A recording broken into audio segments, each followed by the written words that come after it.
মুসারে আল্লাহরে জিগাইবানি, আমি গরিব মানুষ, আমি ভালো কিছু কিনতে পারি না, ছেলে মেয়েকে ভালো কিছু খাওয়াইতে পারি না, ভাঙ্গা ঘর, এত গরিব, ভালো করে ঘর বানাইতে পারি না।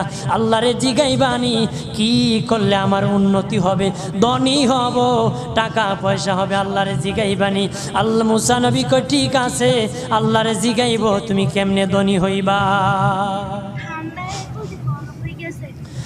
আল্লাহ নবী মুসা নবী তিন রাস্তার মোড়ে যা দেখে একটা লোক বসে আছে, তার দুই হাত নাই, দুই পা নাই, দুই হাত নাই, দুই পা নাই। ওই লোক ডাক দিয়া কয়, মুসা রে, জীবনে কোনোদিন নিজে হাঁটতে পারি নাই, নিজ হাতে খেতে পারি নাই, কেউ খাওয়াইলে খাই, নতুবা উপবাস থাকি, বৃষ্টি আসলে ভিজি, সেখানে আমি আবার